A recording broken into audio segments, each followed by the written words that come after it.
Les travaux de renforcement de l'alimentation en eau potable de Bouaké et des localités environnantes lancés. Ce projet viendra résoudre durablement le problème d'eau jusqu'en 2040.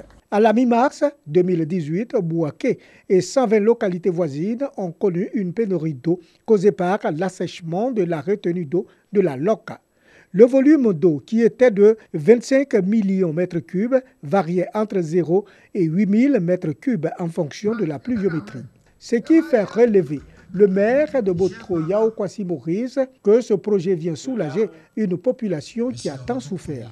Pour une population de 1 175 710 habitants, les besoins en eau potable s'élèvent à 55 000 mètres cubes jour. Le système de production d'eau potable consiste en la réalisation de plusieurs ouvrages dont les plus saillants sont la réalisation d'une station de pompage d'eau brute appelée Exor de 4000 m3/h, extensible à 6000 m3/h en 2035 et à 12 000 m3/h en 2045. Cette cérémonie est une parfaite illustration de l'ambitieux programme Eau pour tous. Pour le ministre Koné Amadou, représentant le ministre d'État, ministre de la Défense assurant l'intérim du Premier ministre, le programme social du gouvernement a consenti des efforts substantiels en matière d'eau potable. Dans la région de Béké, ce sont 500 pompes à réparer ou à remplacer sur les 9000 prévus. Dans le cadre du PS Ouvre, 302 ont été réparés en mars 2020, dont 176 en 2019 et 126 de janvier à mars 2020. D'un coût de 169 milliards à 286 millions de francs CFA, financé par l'État de Côte d'Ivoire, le projet sera exécuté en 24 mois. Les bénéficiaires sont Bouaké, Botro, Brobo, Diabo, Djebonois, Languibonou, Marabaldassa et Sakassou.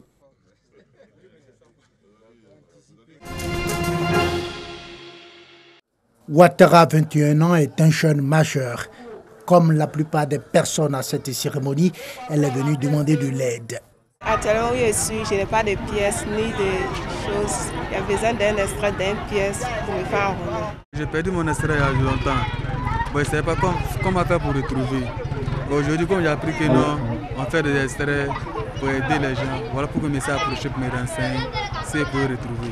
Aider les nouveaux majeurs à avoir les documents administratifs pour pouvoir participer au processus électoral, c'est le combat du mouvement de jeunesse dénommé Génération Nouvelle de Côte d'Ivoire. Pour la majorité, ils n'ont jamais voté. Et de deux, ils ont des problèmes de pièces, comme on le dit.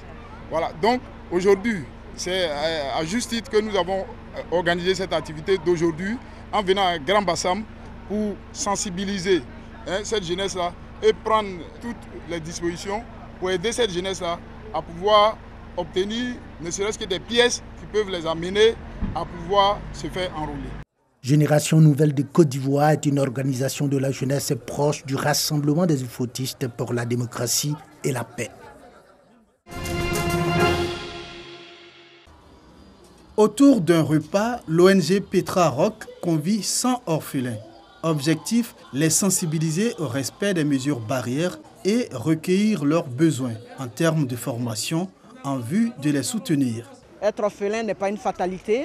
Il y a de l'espoir en eux et qui se disent que tout n'est pas fini.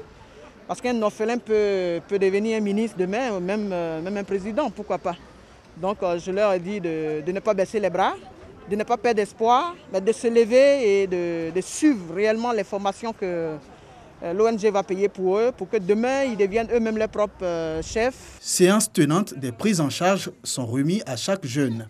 Généralement, les enfants qui sont dans les classes du secondaire, lorsqu'ils n'ont pas pu obtenir leur examen, l'ONG Petra assure leur scolarité pour la 6e jusqu'en terminale.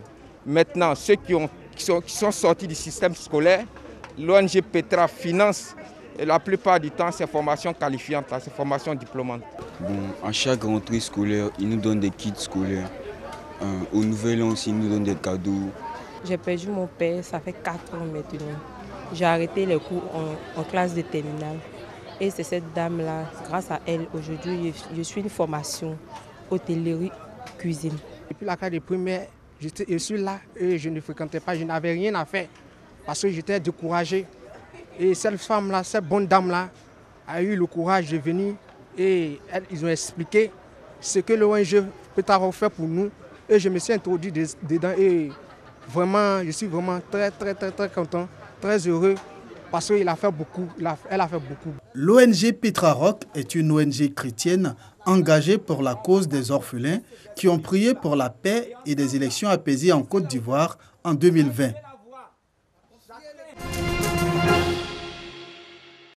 Siège en Sardine, Côte d'Ivoire, d'Abobo et d'Adjamé. Ces guides et fidèles de la communauté musulmane en Sardine, Côte d'Ivoire, mobilisés pour donner leur sang en vue de sauver des vies humaines. Cette action de portée sociale s'inscrit dans le cadre de la célébration de la date anniversaire de leur guide spirituel, Seyd Cherif Ousmane Madani Aïdara, mais surtout répond à l'appel du Centre national de transfusion sanguine. Les responsables de cette structure islamique, profitant de l'occasion, ont invité l'ensemble de la communauté musulmane et les populations à donner leur sang. On donne chaque année près de 10 000 poches. C'est pour cela que nous sommes récompensés chaque année par le Centre national de transfusion sanguine. Donc le don a commencé sur l'étendue du territoire. Pas plus tard que la semaine passée, la Fédération de la Marawi a donné 226 poches. Donc cette année, aujourd'hui, c'est le tour de la Fédération Abidjan Nord. Et la semaine prochaine, ce sera le tour de la Fédération San Pedro, ainsi de suite, jusqu'à ce que toute la Côte d'Ivoire, au niveau de l'Ansardine, participe à cette caravane de don de sang. Les fidèles, fiers de donner leur sang, saluent l'initiative. Ils entendent poursuivre ce geste pour permettre aux populations et aux malades dans le besoin de se procurer du sang. C'est notre devoir de donner le sang pour pouvoir sauver nos frères, les humains. Bon, là, c'est les enseignements de notre guide spirituel, Seyd Cherif Ousmane Madani Aïdara, qui nous a vraiment enseigné d'aider l'humanité.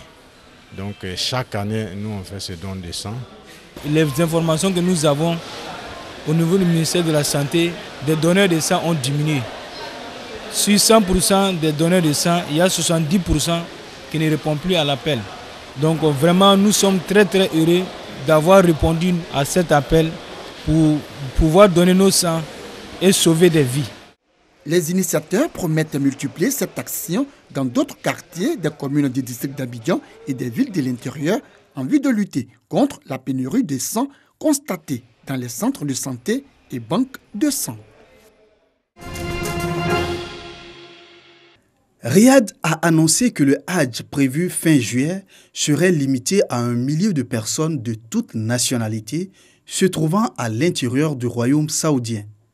C'est la première fois dans l'histoire moderne du pays que les musulmans étrangers doivent renoncer au pèlerinage annuel.